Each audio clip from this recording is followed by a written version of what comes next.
Salut la team Maurice, alors ça y est, comme vous pouvez le voir, on est de retour aux États-Unis. On est en route vers les grands parcs de l'Ouest et on vous emmène avec nous, d'abord en Arizona. Mais avant ça, on va vous montrer quelques images de notre passage de frontière entre le Mexique et les USA. Sur Internet, on trouve pas mal d'informations sur l'entrée au Mexique, mais beaucoup moins concernant le retour aux États-Unis. Or, vous allez le voir, pour nous, tout ne s'est pas déroulé comme prévu, malgré notre visa B2.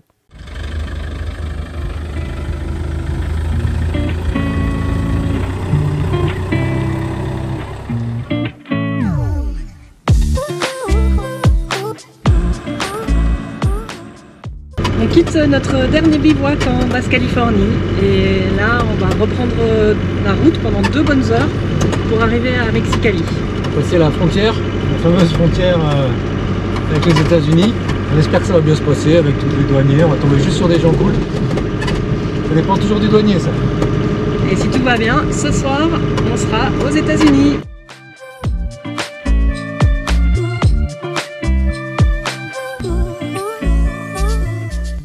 Là on n'est pas à la douane, on est à un poste de contrôle militaire mexicain. D'habitude ça peut se passer vraiment salut au revoir. Mais là aujourd'hui je crois qu'ils sont vraiment motivés, ils fouillent tous les véhicules.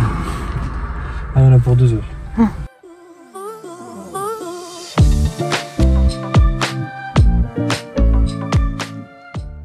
a eu de chance, ils ont fouillé vraiment quasi tout le monde sauf nous. On est passé en 10 secondes top chrono.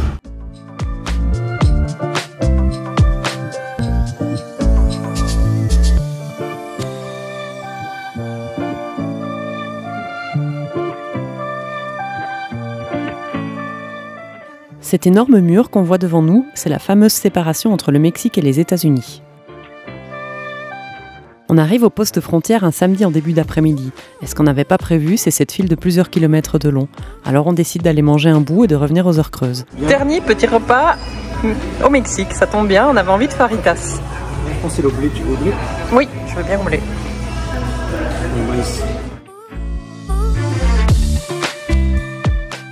La file est interminable, mais vu le nombre de marchands ambulants, on se dit que ça doit être habituel.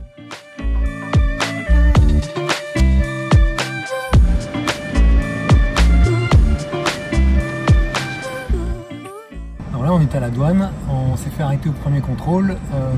En fait ils ont juste vérifié si on n'avait pas de nourriture dans le frigo, c'est tout. Donc ça a été vraiment très sommaire, le douanier très sympa. Et là on attend simplement qu'il nous valide l'entrée via nos visas B1 à l'intérieur des États-Unis pour être sûr d'avoir une date d'entrée. Donc on attend.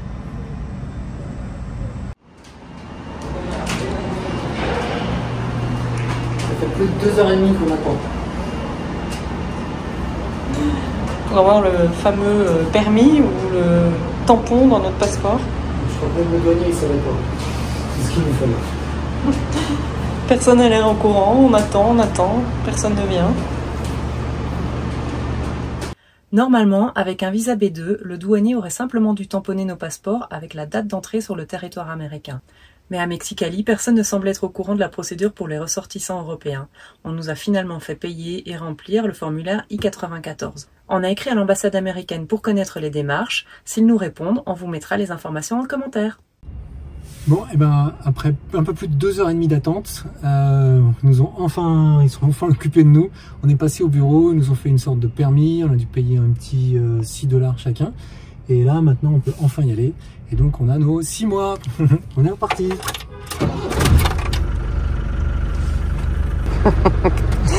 Bon là on est rebloqué à la sortie, on peut pas passer parce qu'il y a un papier qui s'est perdu. Je pense qu'ils étaient un peu paumés tous, ils savaient pas comment faire.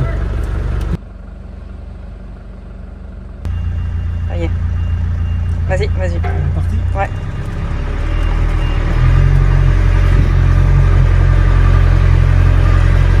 Welcome to the USA. Finally. En fait, je crois qu'on a commencé la queue, il était 4h. Ouais. Et là, il est 8h moins 10. Et malheureusement, cette longue journée d'attente n'est pas terminée. On ne le sait pas encore à ce moment-là, mais on va rester immobilisé un long moment à cause d'une tempête.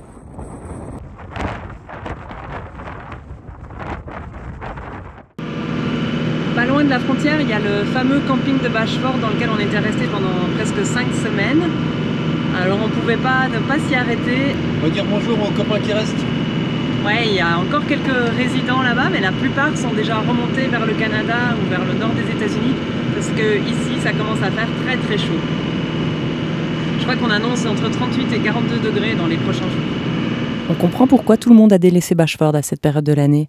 La vallée est située sous le niveau de la mer et son climat est proche de celui de la vallée de la mort.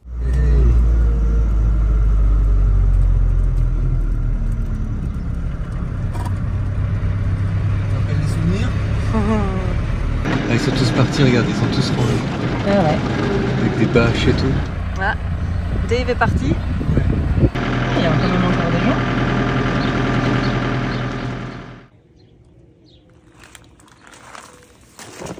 Eh ben dis donc, on se demande ce qui se passe ici. On avait besoin de se poser quelques jours pour faire l'entretien de notre véhicule, et comme on n'avait pas assez de place pour emmener tous nos outils, ici on peut en emprunter aux amis. Ah, to wash my hand. Okay. Thank you. Yeah. Okay. But you don't have the Yeah. See, one inside. See, yeah, perfect. there's a drill there. There's a drill in that one if that's big. Bon, on profite d'être au camping pour faire du ménage, des lessives, l'entretien de Momo. Ouais. On va repartir comme neuf. Un gros dessalage était plus que nécessaire après 4 mois de bivouac sur les plages de Basse-Californie pour éviter que la rouille n'apparaisse. On essaye de passer dans tous les coins. Voilà, les PC, c'est en train d'exporter. Ils sont en surchauffe. Ils sont au bout de leur vie comme nous. Petite pause piscine obligée.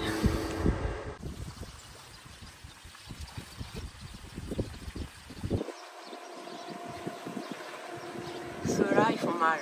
Ils sont gros. Il y a des attaques de bombers. 4 heures et on a 100 degrés Fahrenheit.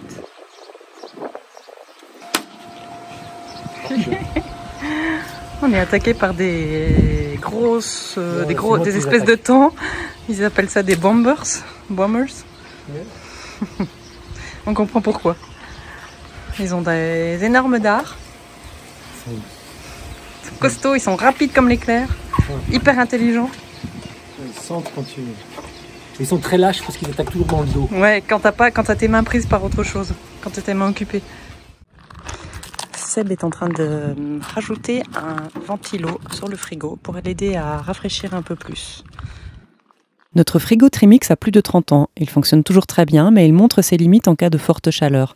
15 à 20 degrés de moins que la température extérieure, c'est super, mais ce n'est pas suffisant quand il fait 40 degrés. Ça fait le plus dur, on a passé les fils. Après l'installation du ventilateur supplémentaire, on peut vous confirmer que le résultat n'est pas probant. Là, il fait tellement chaud que Grant est venu nous installer un brumificateur. Il fonctionne assez bien. Ce brumisateur artisanal est un simple tuyau de PVC auquel on a ajouté des petites buses et qui fonctionne avec la pression du robinet. Il essaie de piquer à travers la moustiquaire.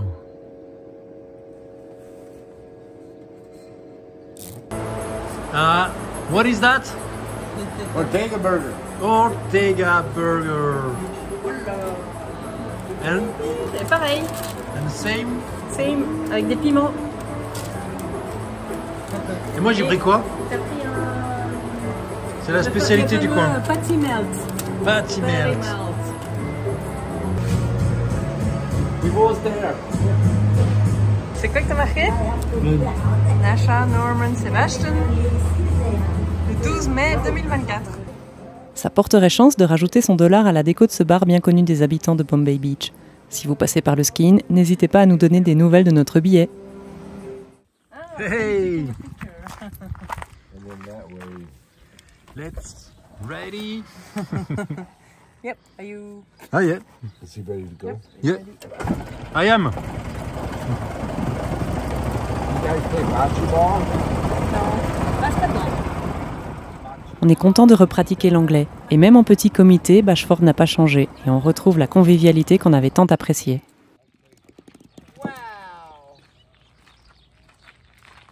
Même en voyage, comme c'est du long terme, on a besoin d'un endroit dans lequel on se sente comme à la maison.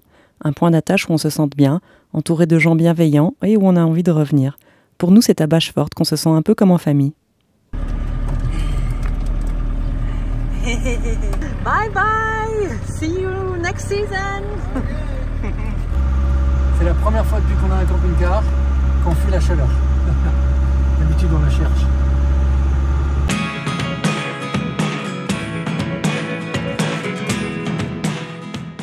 On quitte la Californie, depuis le temps qu'on y est. Le Grand Canyon State.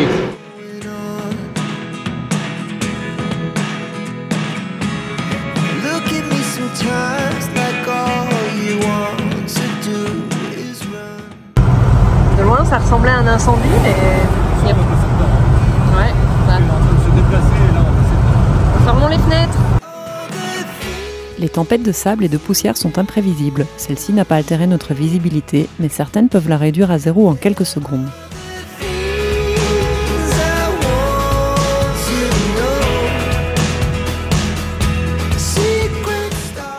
Ça y est, on sort de la zone de tempête de sable. Ah, et maintenant il pleut. Ça fait 5 mois, peut-être 6 qu'on n'a pas vu de pluie.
Les Américains raffolent de ces villes fantômes et sites historiques qui mettent en valeur le côté pionnier. On se ferait un peu avoir sur celui-ci qui ressemblait à une vieille brocante hétéroclite. Pas sûr que ça valait les 12 $ hors taxe d'entrée par personne.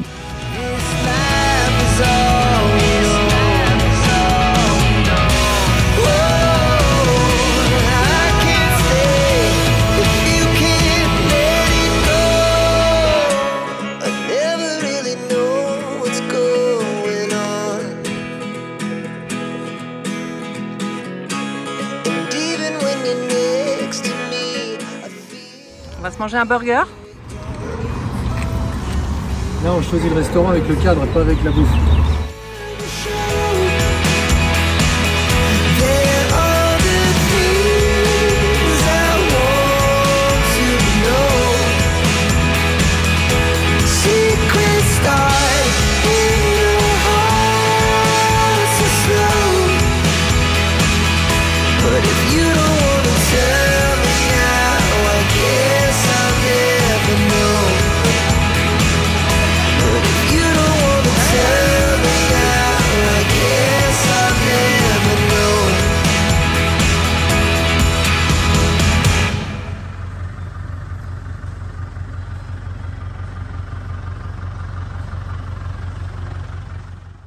Dans la prochaine vidéo, si tout va bien, on devrait se diriger vers le Grand Canyon. On ne vous en dit pas plus pour le moment. Si vous avez aimé cette vidéo, laissez-nous un petit pouce, un commentaire et abonnez-vous. À bientôt!